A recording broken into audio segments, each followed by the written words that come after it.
Bienvenidas, almas que vagáis entre las ondas radiofónicas, a este vuestro programa, Algo que Contar. Al micro, vuestra conductora de historias, Miss Psique Zenobia.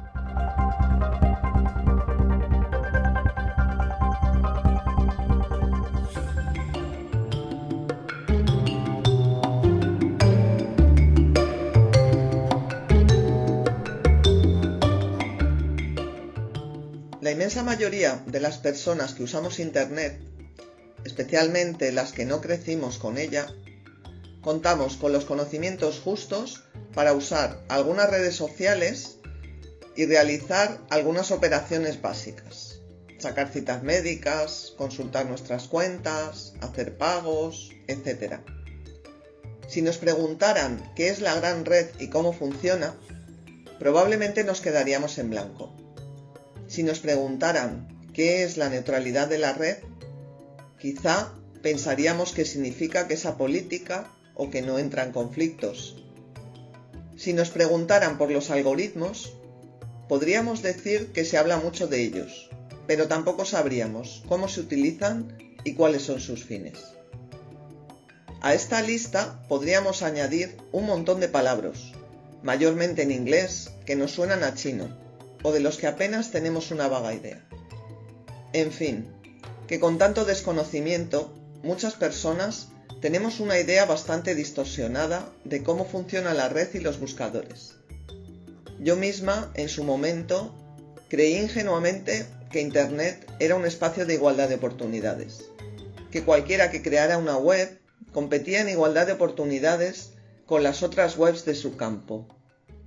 En buena medida, fueron mis charlas con mi buen amigo Pascual Juan las que me abrieron los ojos a una nueva realidad. Es por eso que hoy lo hemos invitado a Algo que Contar. Pascual se dedica profesionalmente al diseño de páginas web y es el responsable de que esta servidora, con sus ínfimos conocimientos, pueda contar con un blog llamado Res Nullius, del que estoy aprovechando para hacer publicidad. resnullius.net, ya sabéis. Bienvenido al programa, Pascual. ¿Qué tal? Hola, buenas tardes. Gracias por invitarme, Zenobia. Encantado de estar aquí. Muy bien. Como habréis notado por la introducción, el tema de Internet es sumamente amplio y desde luego puede tratarse desde muchos puntos de vista.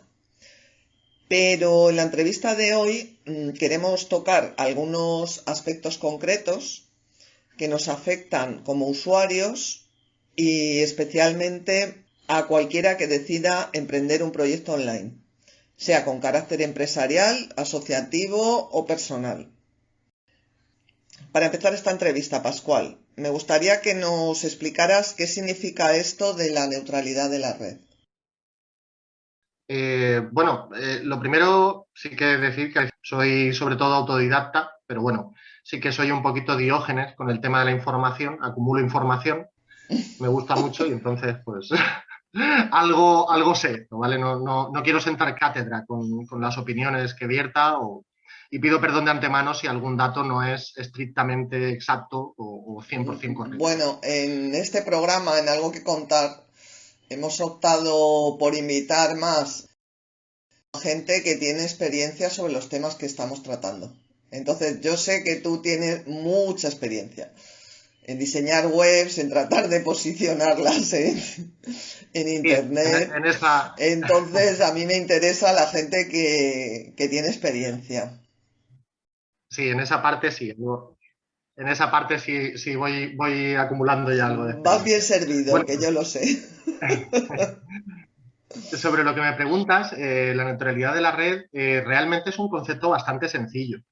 La neutralidad de la red quiere decir que ningún dato de los que viajan por Internet tiene preferencia sobre otro más allá del momento en el que llega, ¿vale? Simplemente van pasando por orden de llegada.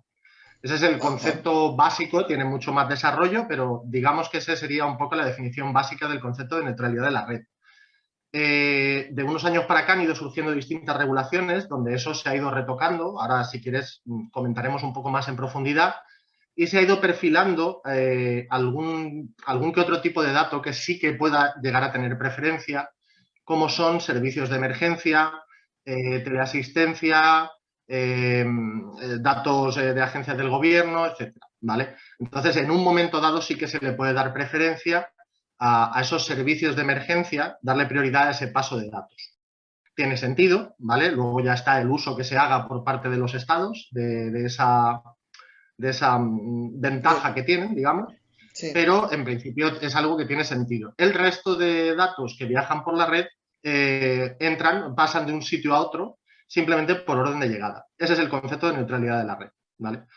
Y si quieres entramos en por qué es tan importante algo tan sencillo o cómo nos puede afectar.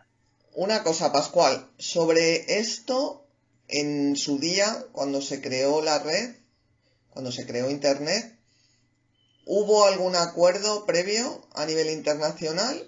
¿O esto de la neutralidad ha ido surgiendo, no sé, dentro de cada país? Si nos vamos al origen, cuando surgió Internet, que iba a través de una especie de invitaciones y se basaba en ARPANET, que era una red del gobierno estadounidense, cuando esto se amplía, van surgiendo lo que se llaman ISPs, que en inglés es Internet Service Provider, proveedores de servicio de Internet. Empiezan a entrar en juego compañías privadas, grandes, hablamos de grandes compañías de comunicación, de telecomunicaciones como Verizon, AT&T o Telefónica en el caso español, pero primero fueron las americanas, que es de donde surge todo esto, que para poder extender, para poder hacer negocio con esto, son los que sostienen a día de hoy, son la red troncal de Internet. Si quieres, profundizamos un poquito en cómo lo hacen. Pero cuando empezaron a funcionar entre ellas, hicieron una especie de acuerdo de intercambio entre pares, lo que se llama en inglés peering. Entonces, entre ellos, que son los que sostienen Internet, digamos, ellos sí que funcionan con un intercambio entre pares. Ellos no se cobran entre ellos, digamos, los proveedores que se llaman de tier 1, de primer nivel, que son los que sostienen Internet, y no se putean, no se hacen la puñeta y no se bloquean los datos unos a otros, porque si no, no podría funcionar. Es una red descentralizada que no habría manera si empiezan a ponerse zancadillas. Entonces, la neutralidad de la red surge de la misma esencia de Internet y de su naturaleza descentralizada, ¿vale? No puede funcionar un Internet global sin la colaboración de todos. Sí. Claro, eso es entendible. Sí, con los años sí que han ido empezando a surgir legislación sobre el tema de la neutralidad de la red, básicamente por el ataque de algunos proveedores y de algunas grandes empresas de telecomunicaciones. En Europa, por ejemplo, sí que tenemos un acuerdo que protege la neutralidad de la red del 2019, general, digamos, aunque luego cada país introduce su normativa y la amplía. En Sudamérica también hay acuerdos, en Chile, por ejemplo, tienen un acuerdo explícito, tienen una norma sobre la neutralidad de la red. Y en Estados Unidos también se observaba ese principio de neutralidad de la red hasta que llegó nuestro buen amigo Trump. Y en el 2018 esto se vino abajo. O sea, ¿qué pasó exactamente en Estados Unidos? El gobierno de Trump introduce a una persona en la FCC, que es la oficina que regula el mercado de telecomunicaciones estadounidense, la Federal Communications Commission, a una persona que se llama Ajit Pai, que viene de Verizon. Verizon es una de las mayores empresas de telecomunicaciones del mundo y de Estados Unidos, y entonces, bueno, pues los intereses de esta persona, que ahora viene a ser reguladora, evidentemente no son las de regular, sino la de desregular. Sí. Y la de promover negocio para sus antiguos jefes o colaboradores. Y entonces se viene abajo la neutralidad de la red, pese a la oposición de enormes compañías del mundo de Internet como Facebook, Netflix, Google, la oposición también de la Electronic Frontier Foundation, la EFF, una entidad social estadounidense que vela por los derechos digitales, digamos, y bueno, no pudieron hacer nada. Pascual, para que podamos entendernos las personas que que tenemos pocos conocimientos. ¿Qué supone romper la neutralidad de la red? Cuando rompes la neutralidad de la red, quiere decir que queda a tu libre albedrío, a tu decisión, como proveedor de servicios de Internet, que eres el que da soporte a la red, el priorizar unos datos sobre otros. Pongamos el ejemplo en España de Telefónica, que es el mayor operador de telecomunicaciones, que decide invertir en una red social nueva que se llama Telebook, por ejemplo, Sí. en vez de Facebook. Pues puede decidir que cuando tú solicitas la página de Internet de Telebook va a ir muy rápido, pero en cambio cuando solicitas la página de Facebook va a ir muy lento, porque le da prioridad de paso a los datos que se solicitan cuando tú quieres cargar la página de Telebook, mientras que ralentiza la carga de datos y deja pasar todos los datos del mundo por delante cuando tú solicitas cargar la página de Facebook. A efectos prácticos, para ti Facebook dejaría de funcionar como usuario, iría muy lento, no sería útil, mientras que Telebook sería fantástico y maravilloso porque iría a la velocidad de la luz. Claro, con lo cual te aburrirías ya de utilizar Facebook y probablemente te pasarás a Telebook, ¿no? Y esto, para determinados servicios, puede tener una cierta tolerancia, la ralentización de la carga de una página web, pero para algunos servicios es prioritario. El hecho de que cargue una web rápido, de hecho, cada día nos acostumbramos como usuarios, estamos más acostumbrados como usuarios a que todo vaya súper rápido. Como una página web tarde 2 o 3 segundos, ya parece que no va. Sí, es verdad. Entonces, claro, el tema de la prioridad del paso de datos es muy importante realmente. Tú tienes la llave de qué es lo que van a ver los usuarios o no, simplemente decidiendo qué pasa delante o qué pasa detrás. Claro, entonces, la idea de estos proveedores de servicio, entonces, ¿qué es? Cobrar a las empresas para que sus datos vayan bien y si no pagan las empresas, entonces se ralentizan. ¿Sería así o...? Pues hay varios formatos. Puede ser de una forma así de clara, eso sería Ujú. bastante transparente, pero no suele ser así. Y luego a los usuarios tampoco les llega así, porque eso sería como muy evidente. Podrían convertirse en los malos de la película y eso nunca quieren hacerlo. Por ejemplo, una de las cosas que surgen son los acuerdos de las ofertas de cero rating, Sí. que eso sucede mucho, en España también ha llegado, que determinada empresa de telecomunicaciones te dice que cuando tú uses YouTube, cuando tú uses Facebook, cuando tú uses cualquier otro servicio, esos datos no van a afectar a tu tarifa de datos, ¿vale? No consumes datos, quiere No decir. consumes datos usando esas determinadas aplicaciones. Eso viene, lo que conlleva detrás es precisamente el tema de la neutralidad de la red, ¿vale? Claro, y eso está admitido hoy en España. Ahí hay un pequeño vacío legal. Hay un informe del 2019 del Mercado Nacional de Telecomunicaciones donde, bueno, vienen a decir que depende de cómo lo enfoquen, puede ser bueno, puede ser malo, pero nosotros de momento no hacemos nada. Pero aquí no se apoyan en la neutralidad de la red para hacer eso, sino en acuerdos que hacen con las empresas y entiendo que le pagarán. Pero si eliminas la neutralidad de la red, puedes forzar esos acuerdos como proveedor de Internet.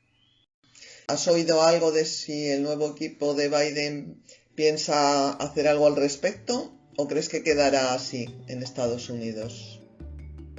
Bueno, eso depende del momento en el que me lo preguntes. ¿Hablamos del equipo de Biden en campaña o hablamos del equipo de Biden gobernando? Gobernando, claro. Gobernando no se oye ni una mosca.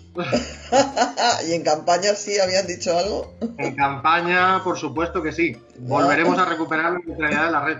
Claro que sí. Sí, fue una de las cosas que dijeron en campaña. Pues, bueno, se está esperando, igual que ir en Guantánamo y Sí. unas cuantas cosas más. Sí, así son. ¿Tú crees que esto podría llegar a suceder en Europa? Por supuesto que podría llegar a suceder. Uh-huh. Ahora mismo hay una legislación que lo protege, pero igual que se genera una legislación, se deroga. Y recordemos que cuando Estados Unidos estornuda, el mundo se constipa.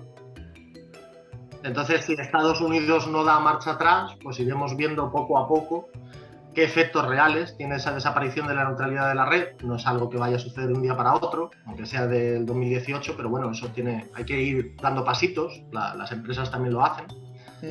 Y bueno, aquí en Europa de momento estamos protegidos, pero no sabemos hasta no estamos cuándo. solos en el mundo. Claro, no.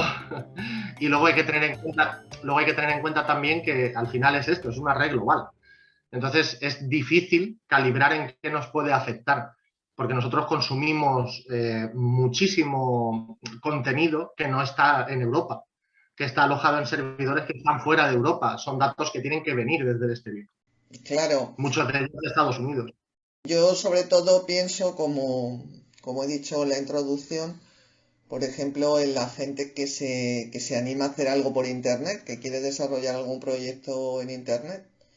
Gente, pues autónomos, pequeñas asociaciones. Supongo que si se rompiera esa neutralidad, simplemente tuvieran que pagar un extra para que sus datos circularan con fluidez, pues ya sería un problema. Efectivamente, sería un problema, sí. Claro. Sería uno de los formatos, las grandes empresas tecnológicas, si por algo son conocidas por muchas cosas, pero sus prácticas monopolísticas son espectaculares. Son acaparadoras de patentes muy voraces. Y no hacen otra cosa que comprar pequeñas empresas que surgen y tienen ideas que les pueden hacer sombra. Si les resulta más sencillo bloquear su crecimiento, digamos, de alguna otra manera o más económico que comprándolas, pues bueno, no creo que tuviesen ningún problema ético ni de ningún otro tipo. Sobre otras áreas del mundo, como por ejemplo Asia, América Latina, ¿tienes alguna noticia de cómo funciona esto? Si se respeta, no se respeta o... Tengo poquita información al respecto, más allá del caso de Chile, que sí que tiene una legislación vigente, además de hace unos cuantos años. Tengo muy poquita información al respecto. Lo que sí que es cierto es que, bueno, a día de hoy hay dos internets. Tenemos la internet del mundo, Sí. digamos, y la internet china. Claro, eso te quería preguntar, específicamente por China. Claro, sí, en China la neutralidad de la red ni está ni se le espera, pero ni la neutralidad, ni la libertad, ni ninguna, ni ninguna otra cosa que demos por supuesta. Entonces Ajá. en China el control estatal es total sobre Internet. Con lo cual hablar de neutralidad de la red en China no tiene mucho sentido.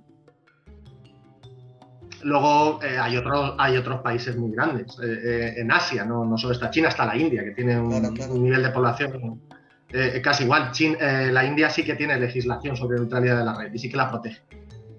India además es muy puntera, ¿no? En tecnología. Sí, de hecho está... Es una idea que tengo yo. Sí, es puntera en tecnología. De hecho, es un caladero de cerebros, de desarrolladores y de grandes matemáticos que se usan mucho en computación. Y hay muchísimas empresas de Silicon Valley que tienen otra oficina en grandes ciudades de la India.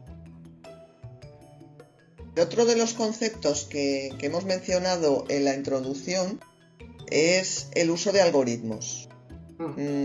¿Podrías explicarnos algo acerca de cómo funcionan, de para qué se utilizan?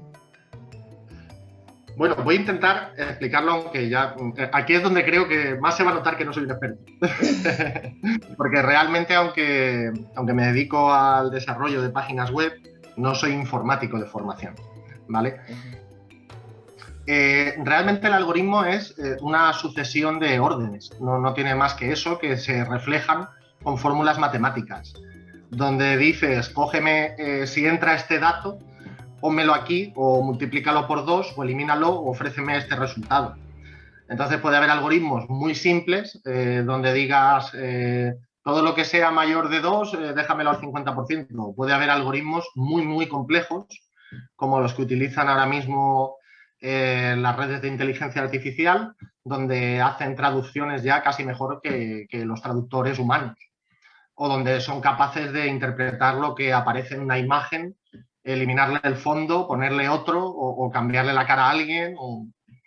Entonces todo eso también se hace con algoritmos, pero claro, son extremadamente complejos, ¿vale? pero al fin y al cabo no son más que una sucesión de órdenes donde tienes un input, una entrada de datos recogida a través de cualquier dispositivo, sea un dispositivo visual, a través de una cámara, sea un teclado, sea un lector de código de barras, sea voz, ¿vale? Un micrófono, y donde le dices que procese de una determinada manera esos datos y ofrezca un resultado. Uh-huh. ¿Y cómo afectan estos algoritmos luego al funcionamiento de Internet? Supongo que influyen en el posicionamiento que tienen determinadas webs, determinados servicios, en las búsquedas. Sí, claro. Aquí yo diría que la pregunta le daría una vuelta y sería más bien en qué no nos afectan a día de hoy los algoritmos. Ah, vale. Porque al final, aunque no los veamos, aunque no sepamos lo que son, aunque no sepamos hacer uno ni qué pinta tienen, pero afectan prácticamente en todo. Porque detrás del navegador de Google Maps hay un algoritmo. Detrás de las recomendaciones de YouTube hay un algoritmo. Detrás de lo que te muestra Facebook hay un algoritmo. Uno o muchos, no necesariamente uno, sino la combinación de muchos. Detrás de los, sí, efectivamente, de los famosos 10 primeros resultados de Google, hay un algoritmo que decide qué resultados son los idóneos, son los más acertados para las palabras que tú has puesto ahí, para las palabras, ya no para las palabras. Hace 15 años, 10, 5... la búsqueda era por palabras y poco más. A día de hoy sigue siendo así, pero se tiende a que los algoritmos sean cada vez más semánticos. Tiendan a interpretar qué es lo que quiere buscar la persona y no ceñirse a la literalidad. Entonces Google es el amo de todo esto. Google, Amazon, Facebook... O sea, que los algoritmos cada vez afinan más. Pero sí, efectivamente, parte de que se devanen los SEOs, la gente que se dedica al SEO, es averiguar un poco qué es lo que valora el algoritmo, ¿no? Sí, efectivamente. Sí, claro, yo una de las partes ya a nivel profesional que más toco es el tema del SEO, que por si alguien no sabe lo que es el SEO, aunque cada día está más en boga el término. Explícalo. SEO son las siglas en inglés de optimización para motores de búsqueda, Search Engine Optimization. ¿Qué quiere decir esto? Cuando hablamos de optimización para motores de búsqueda, que queremos generar un contenido que esté optimizado para una determinada búsqueda, para que cuando alguien busque algo, por ejemplo, quiero comprarme unos zapatos negros de X marca, pues mi contenido, la web que yo he generado, sea el primer resultado de Google para esa búsqueda, para cuando alguien lo ponga, ¿vale? Esto cada día es más complejo. Hace unos años era relativamente sencillo burlar al buscador y ofrecer los resultados rellenando con repeticiones, con la misma palabra tu página, en textos en pequeñito, en transparente abajo para que no molestasen en la búsqueda y ese tipo de cosas. O generando, una de las cosas que tiene en cuenta el algoritmo de búsqueda de Google es Google nace nace de dos universitarios y nace con la misma filosofía que los papers universitarios. La cantidad de citas de un paper universitario le dan valor. Sí. Entonces ellos pensaron que esto era un buen sistema para valorar una página web.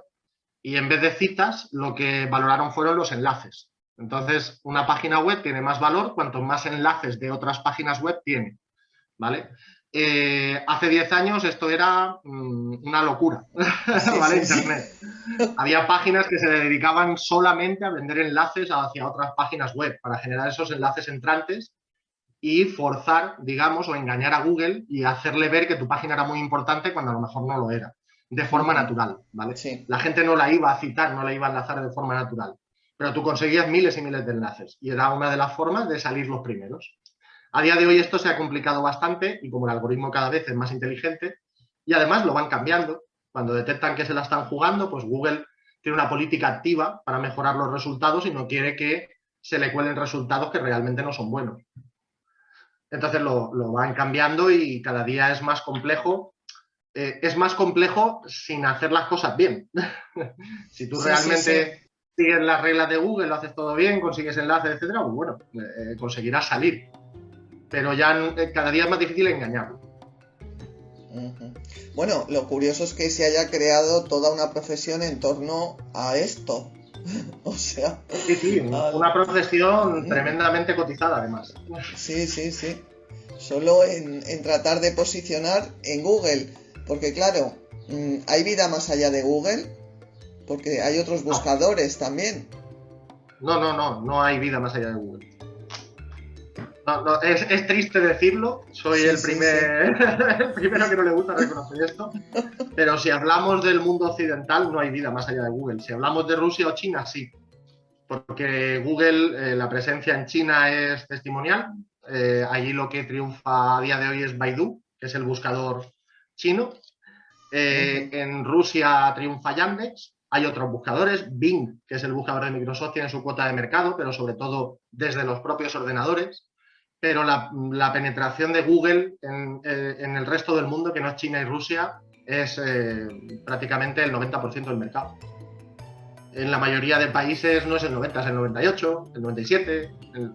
Entonces no hay vida más allá. Si tú quieres que te encuentren, tienes que aparecer bien en Google. Si no, es verdaderamente complicado. Ujú. En alguna ocasión hemos oído hablar de la Deep Internet o la Internet profunda. Por un lado, ¿nos puedes aclarar de qué se trata? Y por otro, ¿a este espacio le afectan los mismos factores de los que estamos hablando? Aquí hay un poco de confusión a veces con el tema de la Deep Web, que se ve como algo oscuro, terrible y demás. Y realmente el término Deep Web solo hace referencia a todo aquel contenido que no está indexado en un buscador, que no es accesible públicamente. Entonces hay infinidad de contenidos que no son accesibles públicamente. Por ejemplo, las redes privadas de las universidades, donde los científicos intercambian información entre ellos, distintos laboratorios, son Deep Web. Sí. Cualquier foro que no indexe Google, que haya que entrar con un usuario y con una contraseña, eso ya es Deep Web, ¿vale? Ujú. Entonces, la Deep Web, el término hace referencia simple y llanamente, el concepto de indexación quiere decir que Google u otro buscador lo tiene en su índice, lo tiene registrado. Entonces es capaz de mostrártelo en sus resultados de búsqueda cuando tú buscas por un término. Entonces la Deep Web simplemente hace referencia a todo aquello que no aparece en buscadores, que no puedes encontrar buscando en Google, ¿vale? La Deep Web es enorme, porque claro, abarca una cantidad de información, no recuerdo la cifra, son muchos petabytes de lo que se calcula, pero bueno, no se puede saber con certeza. Pero es muchísima información. Y lo que suele haber confusiones con otro término que también es a lo mejor menos conocido, pero que está ahí, que es la dark web, la web oscura, ¿no? Que es un poco más, que ahí ya sí que anuncia, con el nombre ya Sí, sí, anuncia sí. que va a ser un poco más truculenta, ¿no? Hay redes que están fuera del Internet común, digamos, ¿vale? De la web accesible con un navegador normal, que se accede a través de proxies, a través de VPNs, o a través de... El navegador más conocido para esto es el Tor, la red Tor, que Tor viene de... no me acuerdo de las siglas, pero bueno, viene de cebolla, de Onion Router, ¿vale? Ujú. Porque va introduciendo capas en tu navegación y va haciéndote saltar de un proxy a otro. Un proxy es un punto de entrada a Internet para que no se pueda seguir por donde tú has navegado, ¿vale? Y eso es lo que le aporta privacidad. Y ahí no funcionan los buscadores. Pero la Sí, dark web, digamos, estaría inmersa en lo que se conoce como la deep web o es una red sí, aparte. claro. No. Al final todo está en la misma red, digamos. Cuando tú te conectas a Internet ya puedes tener acceso a cualquier parte de la Deep Web o de la Dark Web, a no ser que sea una red privada al 100% que no es accesible desde el exterior. La Dark Web, por ejemplo, sí que es accesible desde el exterior, pero solo a través de determinadas herramientas como Tor, el navegador Tor, Sí, sí. que se utiliza para esto. La Dark Web lo que pasa es que tiene muy mala fama, pero realmente lo más fácil que te pase si entras a través de Tor a páginas, se entra como a través de una especie de directorios, no hay buscadores como tal, sino que hay lo que había cuando había el inicio de Internet, el Altavista y todo esto, que eran directorios donde se organizaba el contenido que había y tú podías encontrar ahí, pues mira, está la sección de sicarios, está la sección de compra de órganos, la sección de... ¿no? Pues tú vas De navegando ahí, tráfico de armas. tráfico de armas, etcétera, tú vas navegando por ahí y vas entrando. ¿Qué pasa? Que esto está totalmente desregulado, fuera de la ley, no hay seguimiento, y lo más fácil si entras ahí es que te vayas con una estafa debajo del brazo, más allá de que cometas algún acto ilegal. Lo Ya. que seguramente pasa es que lo cometan contigo. Sí, sí, sí. Y además no puedas denunciarlo por haber utilizado. No, no, no, No, estoy no va a haber buscando a un quien denunciar. sicario, pago una Sí, barbaridad y ahí ni hay sicarios ni nada. lo vas a tener complicado. Sí, sí, lo vas a tener complicado. Entonces, bueno, yo no sé, utilizar el navegador Tor, por supuesto, el navegador Tor tiene su utilidad en muchos países y las VPNs y demás, en muchos países que sí que tienen dictaduras y persiguen a la gente por sus ideales y o hay pena de muerte o corren un riesgo físico cierto por expresar determinadas opiniones. Porque esto les protege para poder comunicarse con el resto del mundo, poder publicar en sitios y poder tener comunicaciones seguras. Esto y otras herramientas, ¿vale? Ujú. Pero intentar entrar en la dark web si no sabes lo que estás haciendo o ponerte a buscar información sobre esto, intentar usar Tor, etcétera, yo, si no sabes lo que haces, lo desaconsejo totalmente porque te juegas que entren en tu ordenador o que te estafen o no tiene mucho sentido para el usuario normal. Pero existir existe, hay tráfico de armas, hay tráfico de órganos, hay tráfico de prácticamente cualquier cosa. Por desgracia, pero sí, es así. Sí, Existe en el por mundo, desgracia, claro. existe en el mundo fuera de lo digital y tiene su reflejo en el mundo digital. No es nada que invente Internet ni que, bueno, hay gente que se dedica a realizar actos ilegales y a jugar con la vida de los demás y a traficar con drogas y demás. Y Internet simplemente refleja Ujú. este hecho que sucede en la realidad. Claro. Bueno, afortunadamente también tiene ese otro uso del que has hablado, ¿no? En países donde hay Sí, mucha censura o dictaduras, pues también es una vía para que la gente no se ponga en peligro. efectivamente, y no hay datos sobre usos de la dark web, sobre cuántos sicarios se contratan o cuánto. Yo prefiero pensar que es irrelevante y que realmente el mayor uso que se le da son usos, pues esto, usos sociales sobre todo. Pero bueno, está ahí y tiene las dos vertientes, tiene su cara luminosa y su cara oscura. Pero vamos, como los propios humanos. Sí, sí, además cuanto más desregulado está un espacio, o digamos más libre es, pues más cabida tiene para todo, claro. Sí, efectivamente.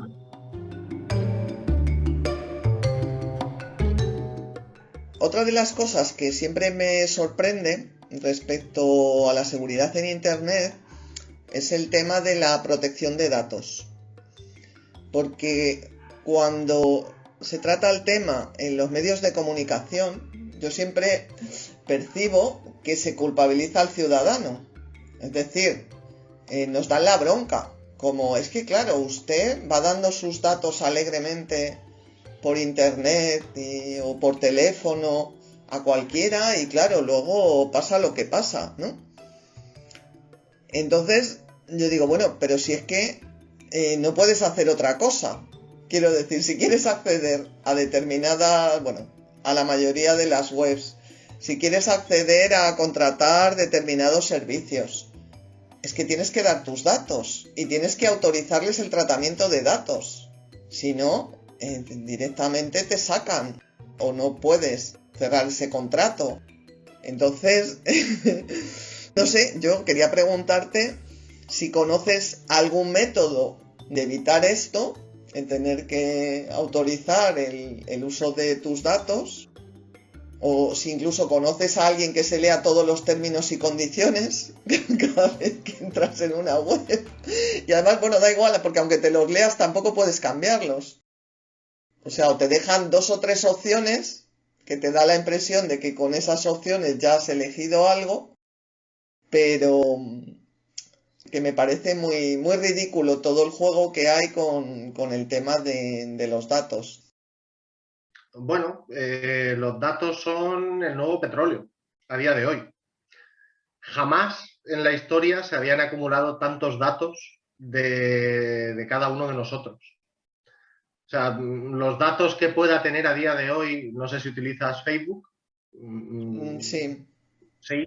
sí, poco, pero Pues sí. Facebook tiene más datos a día de hoy tuyos en volumen de datos, en volumen de información, en bits de información, que lo podríamos trasladar a folios, por ejemplo, que los que tenía el Ayuntamiento de París, de todos sus habitantes, en 1850. O sea, la acumulación de datos a día de hoy es la materia prima de las grandes compañías tecnológicas, salvando Apple, que es un poco el unicornio en este caso, y se basa su modelo de negocio en otros aspectos, pero casi todas las compañías tecnológicas a día de hoy son grandes acumuladoras de datos de sus usuarios en cualquiera de los servicios que utilizan.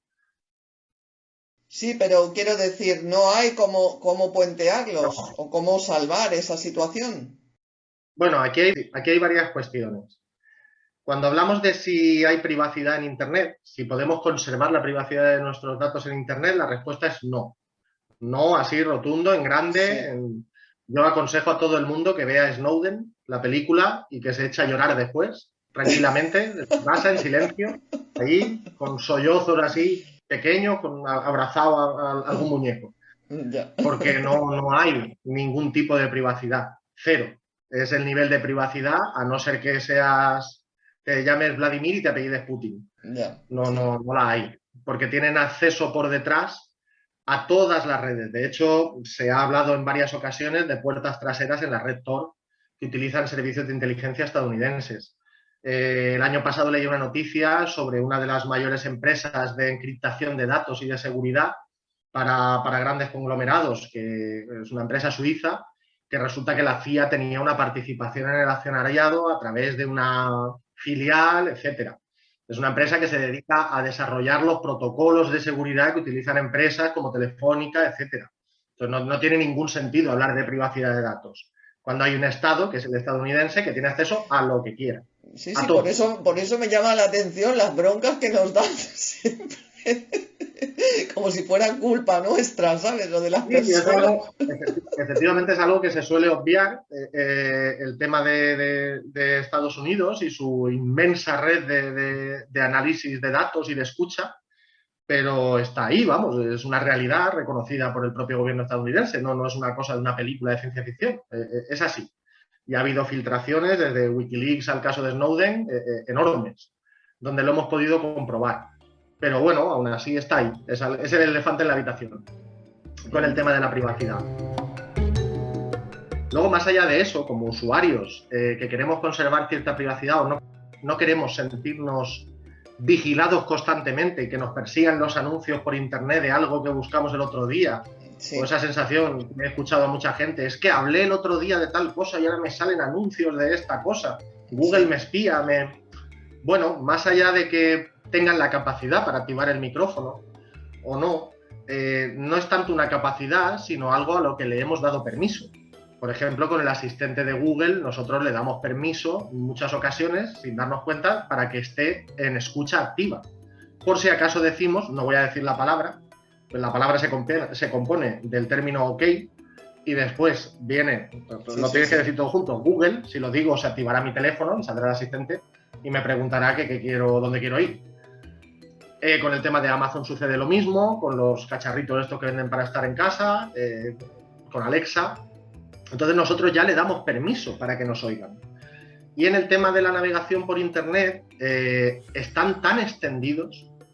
Google no está presente solamente en el buscador, en Gmail, en el calendario, en el Drive, en Android y en 7 millones más de servicios que nos ofrece de manera gratuita, sino que está presente en la mitad de páginas que vemos, porque hay anuncios suyos en esas páginas y ellos registran lo que sucede cuando tú ves un anuncio.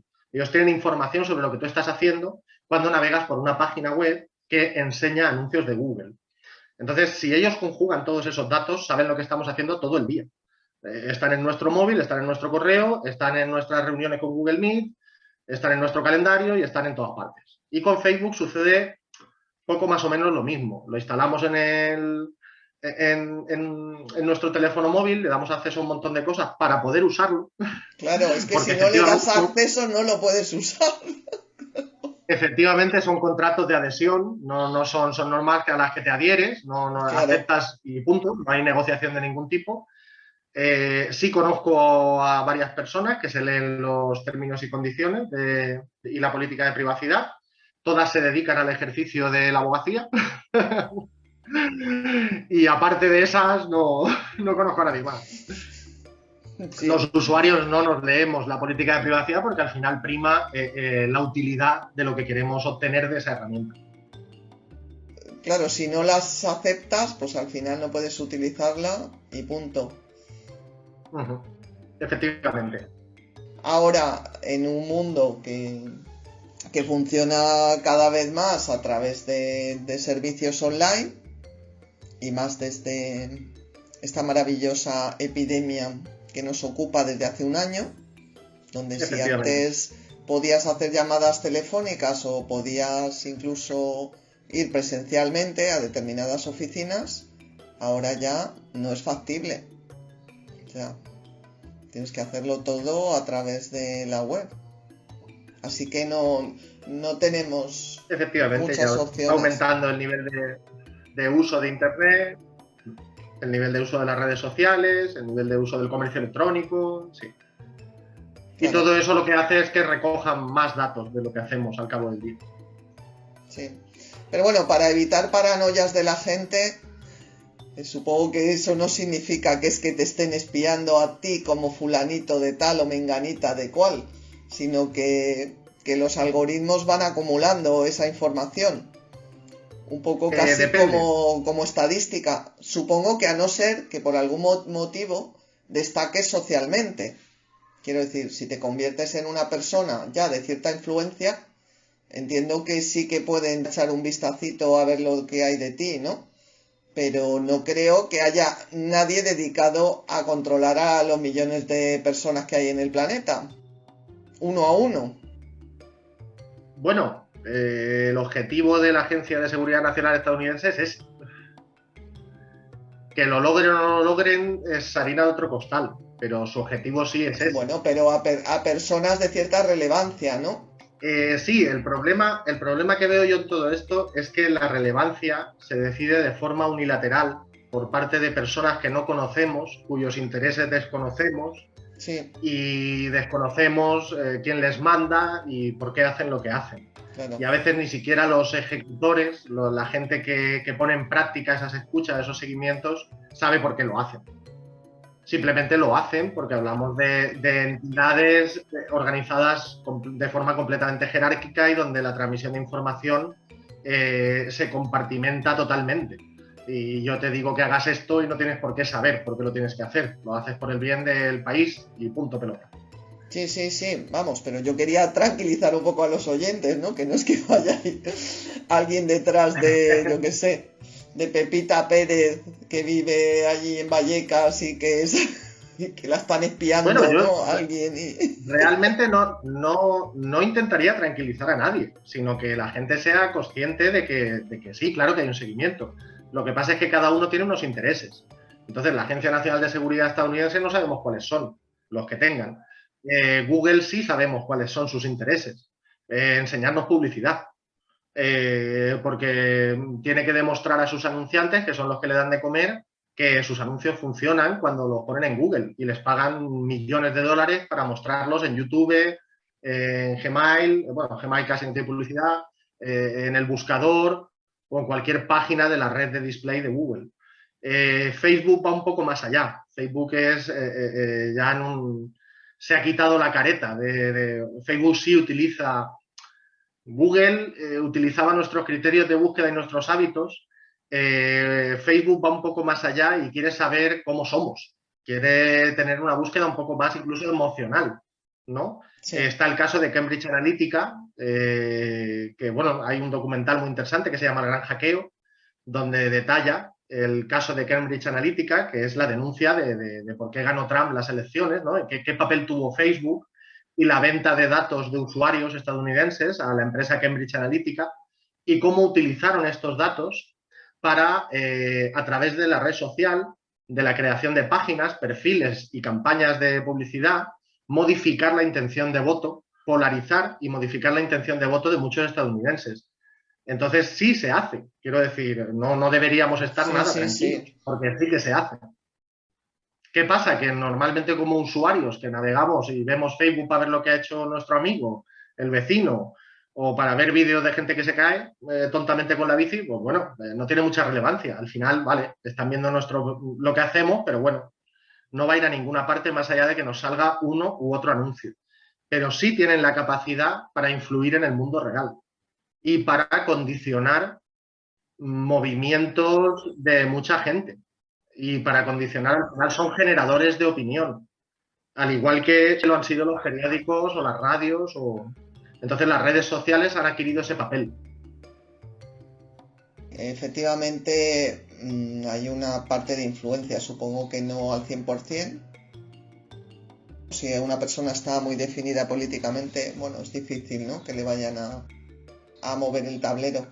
Pero efectivamente hay mucha gente que se mueve en un espectro más amplio, ¿no?, que la que sí que es más fácil influirle. Sí, y luego también no hay que desdeñar el tema de que estas cosas no suceden de un día para otro. No generan una campaña de publicidad que te haga cambiar de opinión, sino que van generando como hormiguitas una tendencia. Y la tendencia pues suele ser a eso, hacia la polarización, hacia la simplificación de conceptos, hacia hacer partidos de buenos y malos, de unas posturas totalmente enfrentadas contra otras, donde te tienes que posicionar y ya no vale como quedarse en medio, ya no vale. Entonces generan el tablero de juego, generan las normas y luego te empujan dentro. Y a partir de ahí ya tú a jugar. Y eso lo van haciendo muy poco a poco. Entonces a veces es difícil de percibir ese... Sí, a ver, está claro que todas las personas somos muy influenciables. O sea, y quien no sea consciente de eso, yo creo que es aún más influenciable. Porque si por lo menos estás atenta y dices, uy, sí, esto me afecta y este punto de vista, ¿sabes?, me inclina hacia un lado o hacia otro, pues bueno. Pero evidentemente estamos inmersos en un medio, y los grandes medios de comunicación y ahora estas redes pues manejan nuestra subjetividad. En Estados Unidos, hace muy poquito, Facebook comenzó una campaña porque Apple hizo más estricta, si cabe, su política de protección de la privacidad de los usuarios de su sistema operativo, provocando que el seguimiento de los usuarios que hace Facebook a través de un píxel que inserta en determinados anuncios y determinadas páginas fuese más complicado.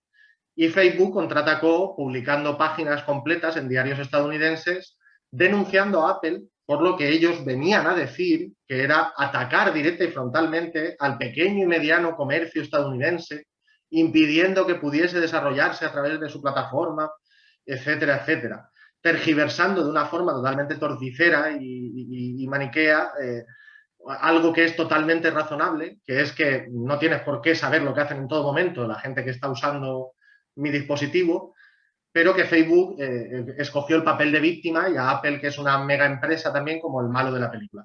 Y es relativamente sencillo, con el poderío y la penetración que tiene Facebook ahora mismo, que logre generar una tendencia de apoyo hacia ese concepto que no tiene nada que ver con la realidad.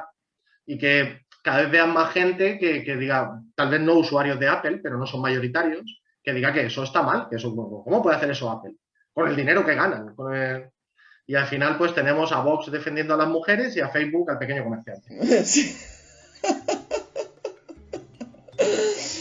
Pero pueden, ¿eh? El mundo alrededor. Hay que llevar cuidado.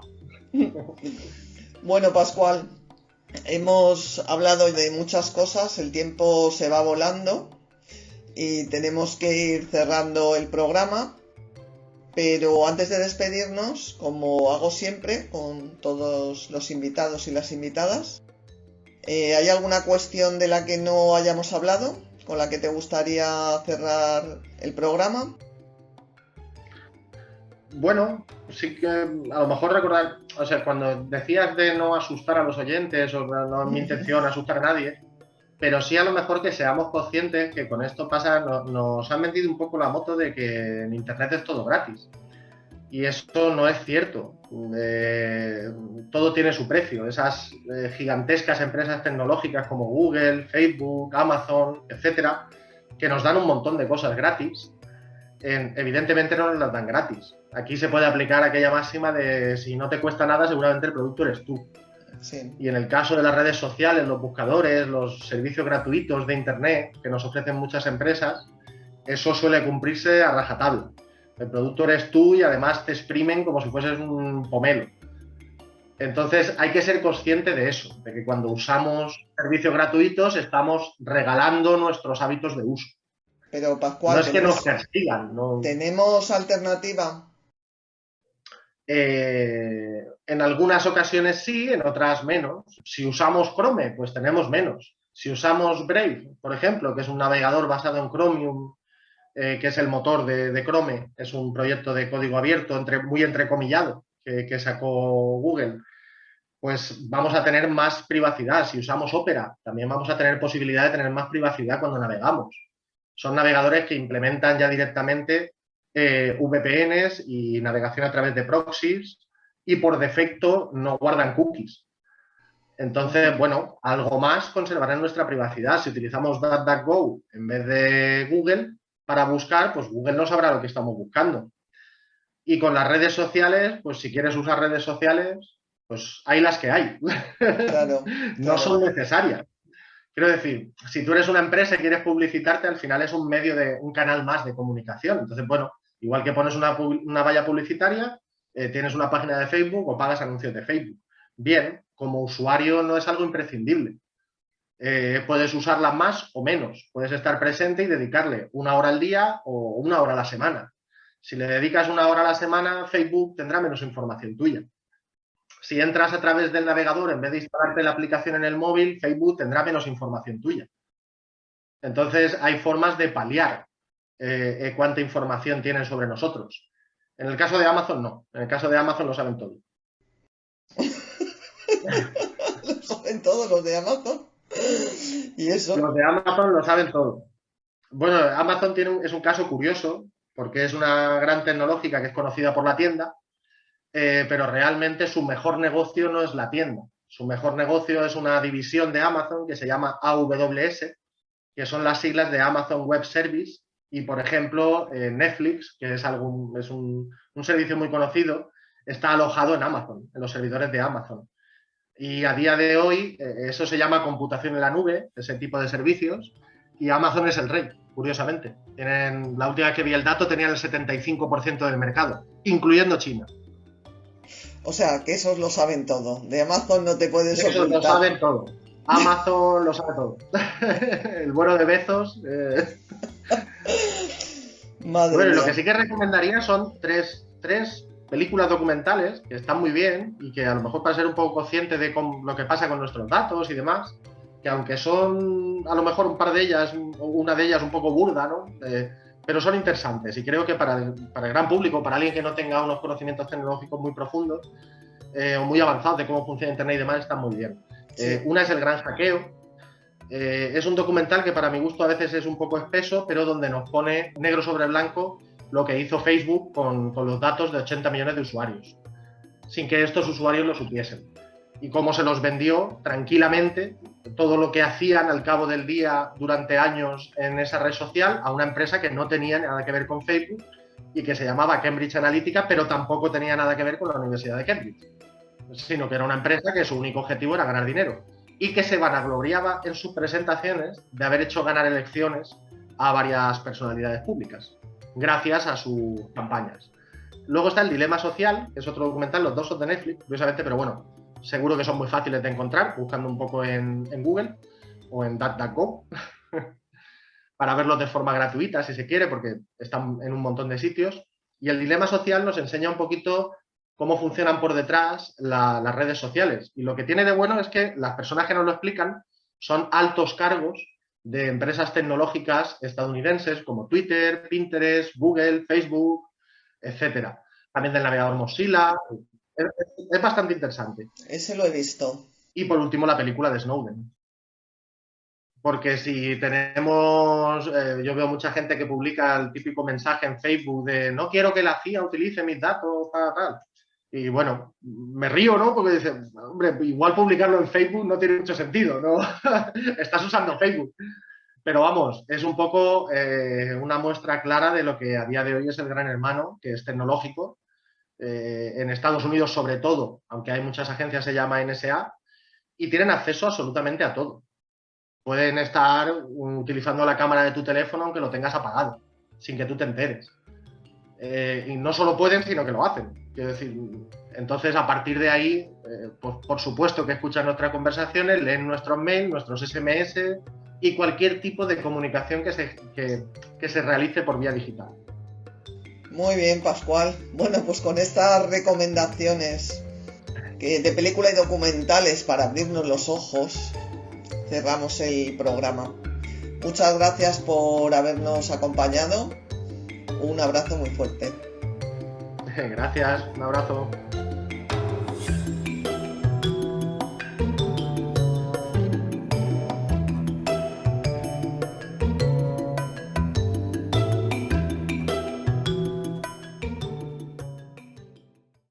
No tienes ni idea de cuánto me he esforzado en encontrar un regalo para ti.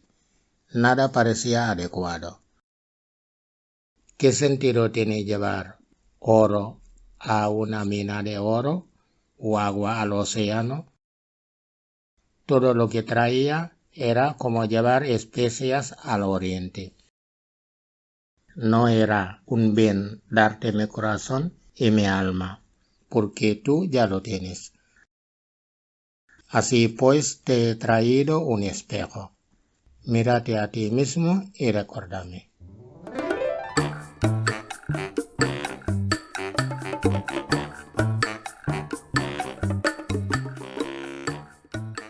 El poema que acabamos de escuchar es de Rumi, el gran poeta sufí del siglo XIII.